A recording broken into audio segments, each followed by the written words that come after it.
नमस्कार, जोहार। Jupiter education 365 में आपका स्वागत है। आज हम लोग जेटेट के अंतर्गत विज्ञान और उसका एक टॉपिक है स्वास्थ्य एवं स्वच्छता, इस पर डिस्कशन करने जा रहे हैं। विज्ञान का विषय 1 to 5 और 6 to 8 दोनों विद्यार्थियों के लिए काफ़ी महत्वपूर्ण है और दोनों के लिए equally important MCQ point of view से और marks gaining point of view से काफ़ी इम्पोर्टेंट है। तो हम लोग स्वास्थ्य एवं स्वच्छता के अंतर्गत हम सबसे पहले हम देखना चाह रहे हैं WHO की परिभाषा क्या है कि स्वास्थ्य क्या है। तो WHO के हिसाब से स्वास्थ्य केवल रोग या शारीरिक दुर्बलता का अभाव नहीं है, बल्कि शारीरिक, मानसिक और सामाजिक रूप से पूर्ण कुशलता की अवस्था है। स्वास्थ्य जो है, आप अगर रोगी नहीं हैं या फिर शारीरिक रूप से दुर्बल नहीं हैं, इसका मतलब ये नहीं कि आप स्वस्थ हैं। ये तो नहीं होना चाहिए, शारीरिक दुर्बलता नहीं होना चाहिए, रोग नहीं होना चाहिए, लेकिन इसके साथ साथ शारीरिक, मानसिक और सामाजिक रूप से पूर्ण कुशलता की अवस्था है। मतलब आप शरीर से ही मजबूत हों, स्वस्थ हों, मानसिक रूप में भी कोई बीमारी ना हो, आप मानसिक रूप से भी स्वस्थ हों और सामाजिक रूप से भी स्वस्थ हों। मतलब समाज में भी एक अच्छा माहौल हो, उस जगह आप अपना समय व्यतीत करते हों, तो सामाजिक समस्या भी ना हो, तब ये जाके पूर्ण स्वास्थ्य की परिभाषा है। किसके द्वारा? WHO के द्वारा। अब शारीरिक स्वास्थ्य क्या है? शरीर के सभी अंगों का सुचारू रूप से कार्य करना, रोगों से मुक्ति तथा उचित वजन एवं लंबाई का होना शारीरिक रूप से स्वस्थ होने के संकेत है। ठीक है, शरीर का स्वस्थ होना मतलब सभी अंगों का सुचारू रूप से काम करना, शरीर अच्छे से काम करना, लंबाई अच्छा होना, वजन अच्छा होना, हाइट और वेट का जो रेशियो होता है वो मेंटेन करना, ये हो गया। मानसिक स्वास्थ्य का मतलब है तनाव से मुक्त जीना, परिस्थितियों में सकारात्मक सोच रखना तथा त्वरित एवं सटीक निर्णय लेने की क्षमता का विकास करना। मानसिक स्वास्थ्य मतलब क्या है? आपके लाइफ में टेंशन नहीं होना चाहिए, कोई भी ऐसी परिस्थिति आ जाए तो आप उसको सकारात्मक रूप से उस समस्या का समाधान कर सकें, कोई डिसीजन ले सकें, तो ये मानसिक स्वास्थ्य का है।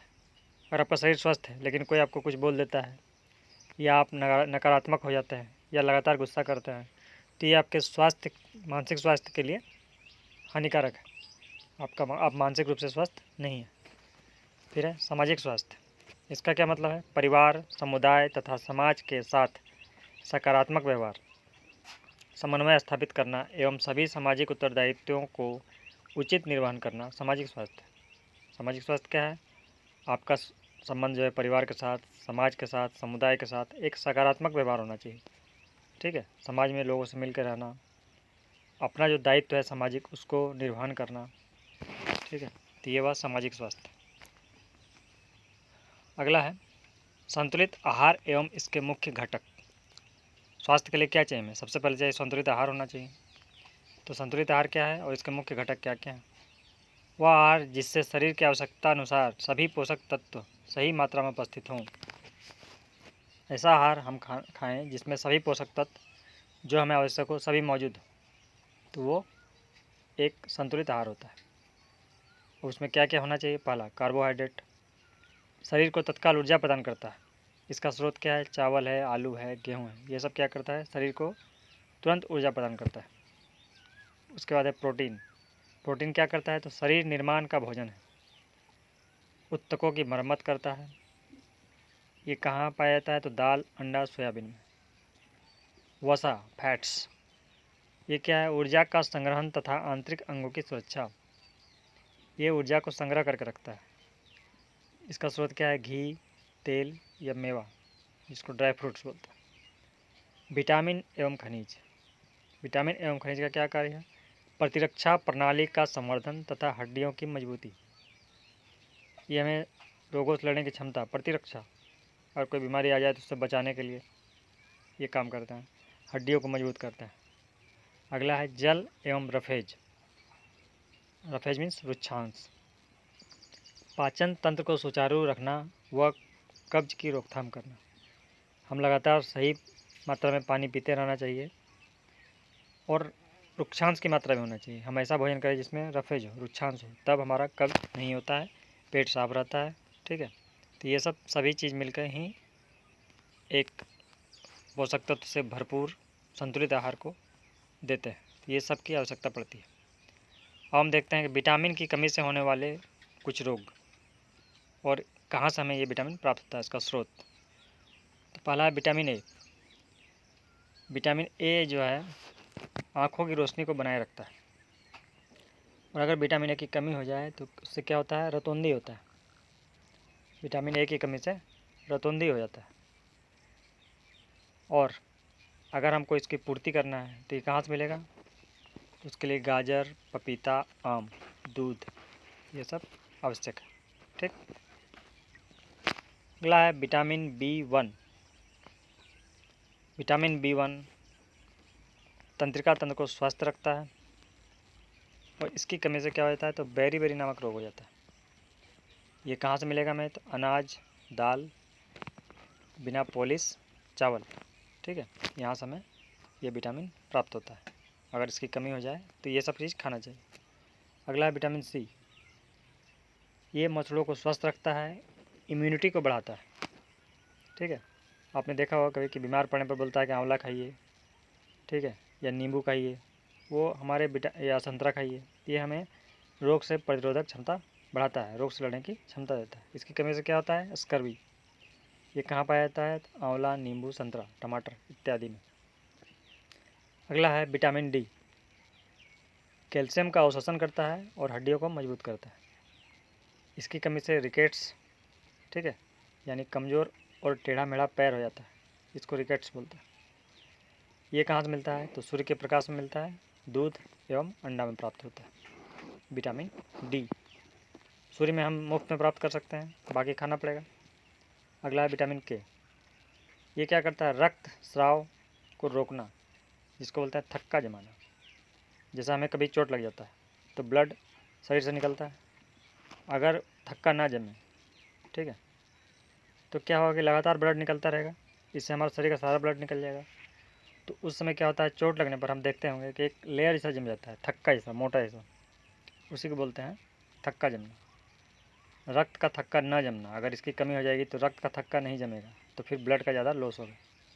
इसके लिए क्या खाना चाहिए, हरी पत्तेदार सब्जियाँ और पालक, इसको खाना चाहिए विटामिन के की पूर्ति के लिए। ठीक है, हमारा अगला है खनिजों की कमी से होने वाले प्रमुख रोग। खनिज तत्व की अगर कमी हो तो क्या क्या रोग हो सकता है। देखिए, आयोडीन की कमी से प्रमुख रोग क्या होता है, घेघा रोग होता है, ग्वाइटर बोलते हैं जिसे। लक्षण क्या है, थायराइड ग्रंथि में विकृति के कारण गर्दन में अत्यधिक सूजन आ जाता है। आपने कभी देखा होगा गले के पास बहुत बड़ा, मैंने गला बहुत बड़ा हो जाता है, वो विजिबल होता है, दिख जाता है। ये किसकी कमी से होता है, तो आयोडीन की कमी से। इसको क्या बोलते हैं, ग्वाइटर या घेंगा। बचाव के लिए क्या कर सकते हैं, प्रतिदिन भोजन में आयोडीन युक्त नमक का प्रयोग करना चाहिए। ठीक है, अगला है आयरन या लौह तत्व की कमी। प्रमुख रोग इससे क्या होता है, अगर आयरन या लौह तत्व की कमी हो जाए तो एनीमिया, जिसको बोलते हैं रक्ताल्पता, रक्त की कमी जिसने बोलते हैं, खून कमी हो गया, ब्लड कम हो गया। लक्षण क्या है, शरीर में हीमोग्लोबिन का स्तर कम होता है, अत्यधिक थकान लगता है, शरीर कमज़ोर व चक्कर आना है, ये इसका लक्षण है। इसके बचाव के लिए क्या करना चाहिए, तो हरे पत्तेदार सब्जियां, पालक, सेव, अनार, गुड़ आदि का प्रचुर मात्रा में सेवन करना चाहिए, जिससे इस आयरन की पूर्ति हो जाती है। ठीक है, रोगों का वर्गीकरण भी किया गया है, किस आधार पर किया गया है। कुछ ऐसे रोग होते हैं जो संचारी, कम्युनिकेबल होता है, कुछ असंचारी, नॉन कम्युनिकेबल होता है। मतलब जो रोग एक दूसरे में फैलता है उसको संचारी बोलते हैं, और जो नहीं फैल सकता उसको असंचारी बोलते हैं। ये संक्रामक रोग होते हैं जो एक रोगग्रस्त व्यक्ति से दूसरे में आसानी से फैल जाता है। जैसे किस माध्यम से फैलता है, तो वायु, जल, भोजन, कीटनाशक, वाहक द्वारा। ठीक है, जैसे मलेरिया, डेंगू, हैजा, टाइफाइड, टीबी, ये सब एक से दूसरे में फैल सकता है। इसीलिए अगर किसी को ये सब बीमारी हो जाती है तो हमें उनसे दूर रहने की सलाह दिया जाता है, या उनको एक अलग कमरे में रखा जाता है ताकि वो दूसरे में ना फैल सके। दूसरा होता है असंचारी, जो एक व्यक्ति से दूसरे व्यक्ति में कभी नहीं फैलता है। इसका कारण क्या होता है, किस कारण से असंचारी रोग होता है, पोषक तत्वों का अभाव, खराब जीवन शैली अथवा अनुवांशिकता, मतलब अपने पूर्वज से आप में वो रोग आ गया। इसका उदाहरण क्या है? रिकेट्स, स्कर्वी, घेघा, हृदय रोग, मधुमेह। ये बीमारी एक दूसरे में नहीं फैलती। किसी एक को है तो इसका नहीं कि उसे दूसरे में फैल जाएगा, उसके साथ बैठने से या किसी वाहक द्वारा नहीं फैलता है। ठीक है, तो ये था असंचारी रोग। अब है मच्छर जनित रोग, जैसे मलेरिया व डेंगू। मच्छर जनित रोग। मलेरिया क्या है? यह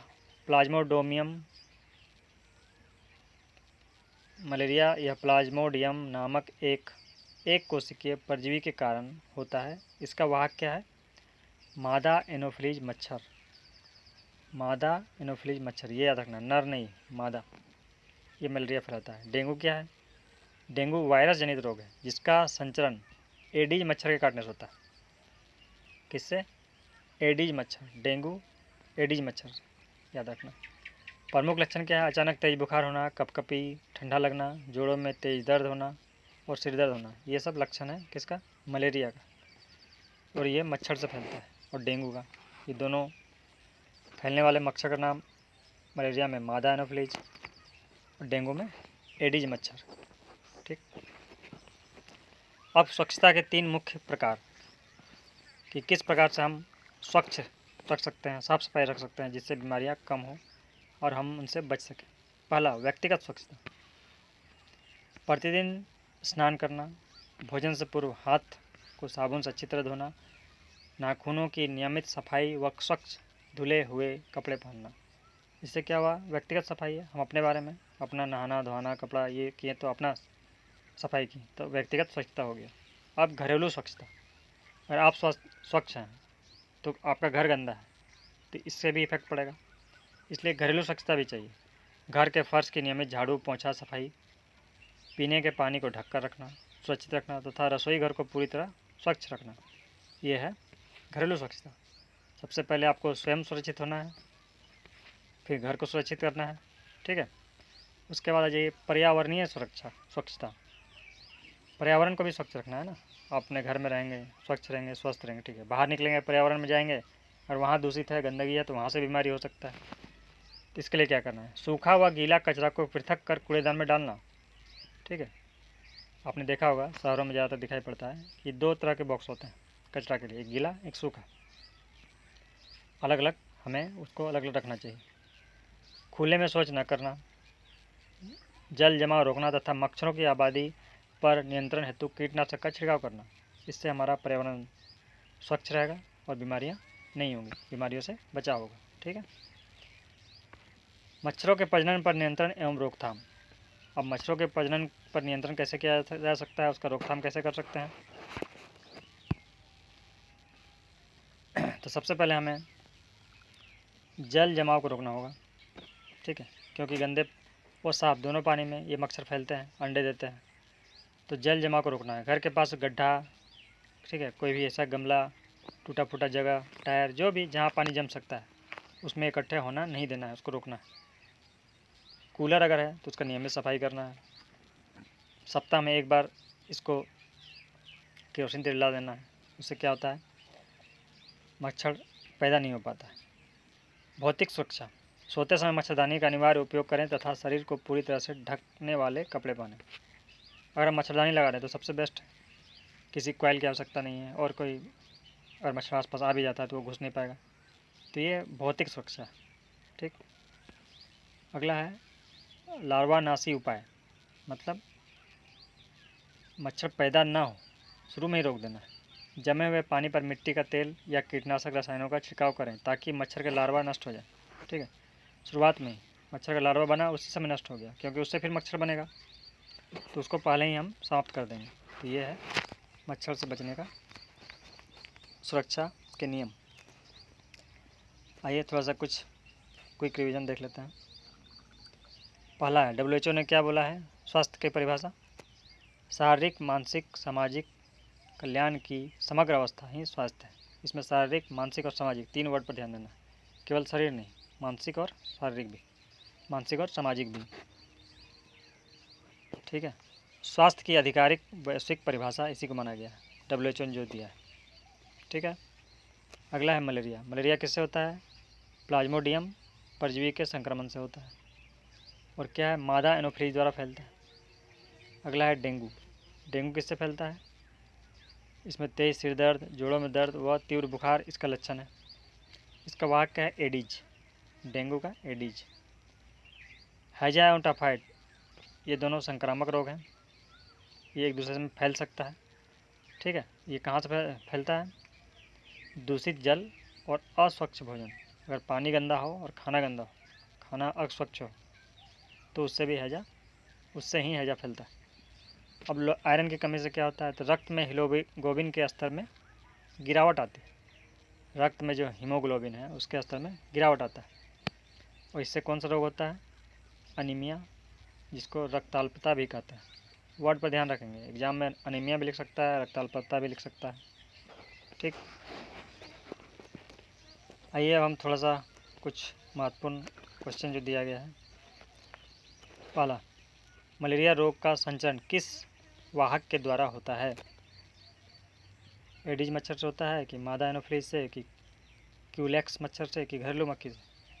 तो इसका आंसर क्या है? मादा एनोफ्लीज, अभी हमने पढ़ा था। दूसरा है, निम्नलिखित में से कौन सा रोग विटामिन सी की कमी से मसूड़ों में रक्तस्राव का कारण बनता है? बताइए। बेरीबेरी, रिकेट्स, स्कर्वी, रतौंधी। इसका है स्कर्वी। स्कर्वी होता है, मसूड़ों से खून निकलना, इसको विटामिन सी की कमी से होता है। ठीक है। हाँ, प्रश्नोत्तरी एवं चर्चा। क्या आपका कोई प्रश्न है? कमेंट बॉक्स में अवश्य पूछें। और जुपिटर एजुकेशन से आप क्या उम्मीद करते हैं? कहाँ समस्याएं हैं? किस टॉपिक में आपको दिक्कत है?